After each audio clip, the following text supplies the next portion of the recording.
আপনারা দেখছেন SR24x7 news. এই যে পাড়ায় পাড়ায় ওয়ার্ড ভিত্তিক যে উন্নতিগুলো হতো, উন্নয়নের কাজ যেগুলো হতো, সেটা থ্রু কাউন্সিলার্স ফান্ড হতো। প্রতি ওয়ার্ডে কাউন্সিলর আছে, তাদের একটা নির্দিষ্ট ফান্ড পেত তারা কলকাতা কর্পোরেশন থেকে। তারা সেই সীমিত ফান্ডের মধ্যে উন্নয়নের কাজ করত। হয়তো মমতাদির মাথায় এটা এসেছে যে আরও কিছু দরকার, আরও কিছু কাজ হয়তো হওয়া উচিত, কিন্তু করা যাচ্ছে না বা করে উঠে পারছে না। তাই জন্য এনার মস্তিষ্ক প্রসূত আমার পাড়া আমার সমাধান, এদের লোকেও জানলো, পাড়ার লোক এসে বললো, তারপর উনি তো বলে দিয়েছেন যে একদম যুদ্ধকালীন প্রস্তুতিতে কাজ হবে এবং কাজও হলো, সাধারণ মানুষ উপকৃত হলেন। আর মমতা ব্যানার্জির তার যে চিন্তাধারা মমতাদির, সেটা আরও ভালো হলো। আমাদের 23টা পার্ট আছে, আজকে 6টা পার্টে চলছে, আর আমার 2 দিন আছে, 6 তারিখ আর 8 তারিখ আমাদের শেষ হয়ে যাবে। এটা তো একদম এইটাকে নিয়ে কোনো কথা হবে না। কেন একদিন তো একটা সময় তো একটা ডাক ছিল, what Bengal things today, India things tomorrow. Bengal মানে বাঙালি, এখানে হিন্দু আছে, মুসলিম আছে, বিহারি আছে, খ্রিস্টান আছে, বাট বাংলায় থাকলে আমরা বাঙালি। যদি আমি গোয়ায় থাকি, আমরা গোয়ানিজ। কিন্তু কথা হচ্ছে আমাদের বাংলার মানুষ যারা পরিযায়ী শ্রমিক, তারা বাইরে অত্যাচারিত হচ্ছে। কিন্তু আজ আমাদের বাংলায় কলকাতার বুকে আপনি দেখুন, যত রিক্সাওয়ালা ভাইরা আছে, তারা কিন্তু সব হিন্দুস্তানি, আর দে আর ফ্রম বিহার। কেউ বলতে পারবে না তাদের উপর কোনো অত্যাচার হচ্ছে। আরও বিভিন্ন সমাজের মানুষেরা আছে। তাহলে আমরা টার্গেট কেন? একটাই কারণে টার্গেট, যে মমতা বন্দ্যোপাধ্যায়কে কোনো মতে আটকে রাখা যাচ্ছে না, বা মমতা বন্দ্যোপাধ্যায়ের মাথা এত শার্প, উনি এত মানুষের থেকে 10 কদম এগিয়ে চলেন, যে যার ফলে ওনাকে কোনো মতে কিছুভাবেই ওনাকে ট্যাকেল করা যাচ্ছে। তাহলে মঞ্চ ভাঙো, কোনো সময় রাস্তায় তাকে আটকে দাও। এই যে কী হলো, তুমি মঞ্চ ভাঙলে, তুমি তোমার ক্ষমতা দেখালে, মিলিটারির ক্ষমতা দেখালে, ডিফেন্স মিনিস্টার অফ ইন্ডিয়া তার ক্ষমতা দেখালো, আর একটা মঞ্চ তৈরি হয়ে গেল। আমাদের আন্দোলনটা তুমি তো বন্ধ করতে পারলে না। আন্দোলনের জায়গায় আছে, আন্দোলন চলছে এবং আন্দোলন চলবে। এবং দিদির নেতৃত্বে, কারণ আমি একটা কথা মনে করি যে বিজেপি যে সিস্টেম নিয়ে করছে, এই তো দেখলাম সেদিন আমরা কংগ্রেস করেছি, আমরা তৃণমূল করছি, আমাদের তো বিরোধী দল ছিল, সিপিএম ছিল, আমরা কোনো নেতার মুখে কালি মাখাইনি। এই তো তাদের শিষ্টাচার। এই যে দেখলাম রাহুল গান্ধী, যতই হোক একটা কংগ্রেসের নেতা, একটা গান্ধী পরিবারের নেতা, তার মুখে কালি দিচ্ছে। এই তো বিজেপির কালচার। তা সেই কালচারকে নিয়ে আলোচনারও দরকার নেই। এবং আমার মনে হয় না এরা কোনো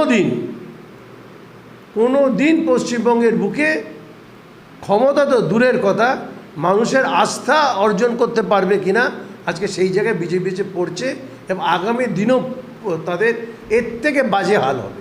কালকে দেখলাম তো কোথায় যেন এমএলএ শ্রীপর্ণা নাকি ভদ্রমহিলা বলছিলেন যে এখানে যদি এসআইআর করা না হয়, তাহলে উনি নাকি বিদ্রোহ করবেন, ইলেকশনে ঘেরাও করুন। আরে মমতা বন্দ্যোপাধ্যায় কী বলে, আমি হতে দেবো না, তার বিভিন্ন যুক্তিকতা আছে, কারণ আছে।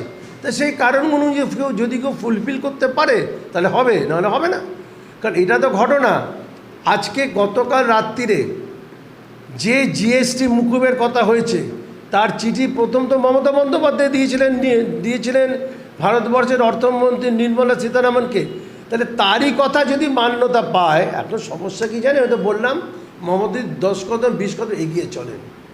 আজকে তাদের জানি এটা একটা ইলেকশন স্টান্ট, হয়তো সামনে ভোট আছে বিহারে, ওদের মানুষকে একটু কমিয়ে দাও, আবার ভোটটা নিয়ে নাও, আবার বাড়িয়ে দাও, যাই হোক। কিন্তু আলটিমেটলি তো সেই মমতা বন্দ্যোপাধ্যায়ের কথা বা চিন্তা মধ্যেই তোমাকে আসতে হচ্ছে। তার বাইরে তুমি কিছু ভাবতে পারছো না। কারণ কি বলুন তো, আপনাদের ভাবার কোনো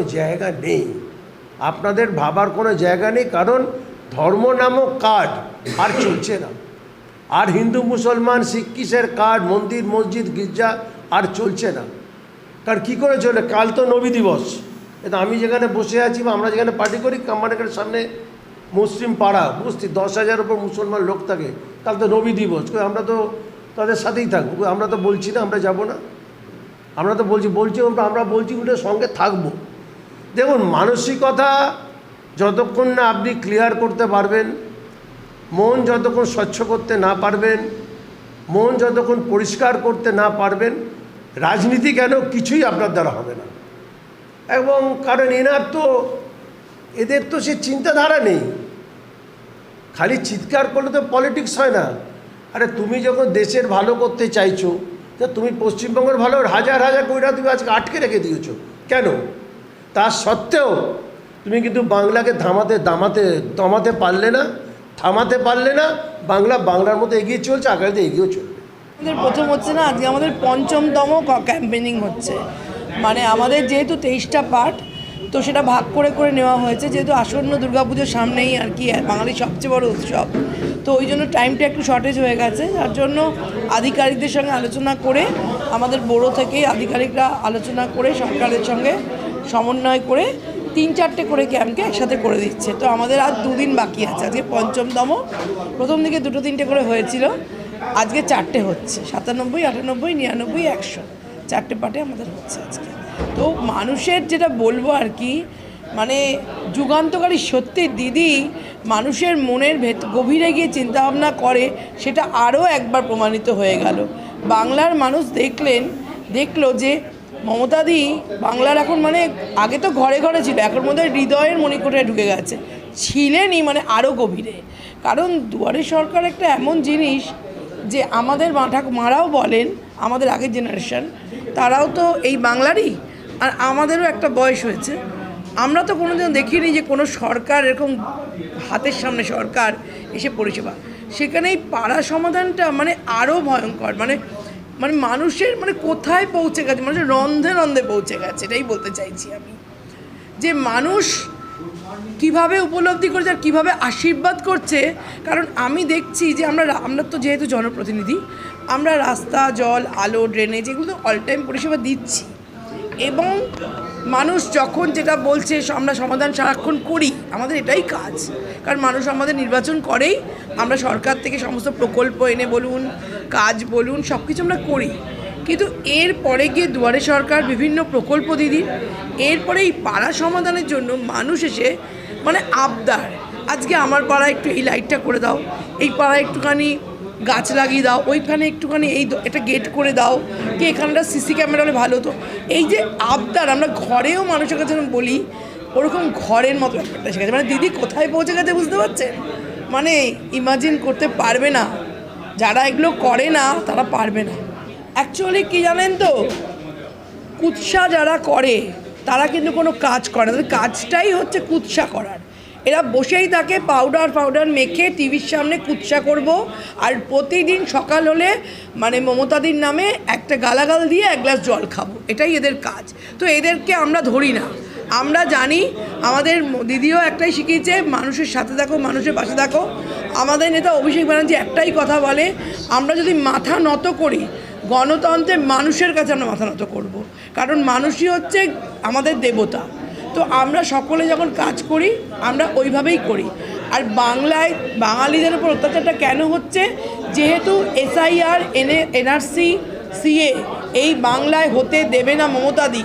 যতবার নাম উঠেছে ততবার মমতাদি রাস্তায় নেমেছে, এবং সঙ্গে তার সমস্ত আমরা সবাই রাস্তায় নেমেছি, ভয় পেয়ে গেছে। কারণ এই বাংলায় এরা এটা কার্যকর করতে পারবে না। তাই জন্য আপনি বোধহয় দেখেছেন চ্যানেলের মাধ্যমে যে বিজেপির বড় বড় সব নেতারা হুমকি দিচ্ছে, নাকি জ্বালিয়ে দেবো, পুড়িয়ে দেবো, দিল্লি জ্বালিয়ে দেবো যদি SIR না হয়।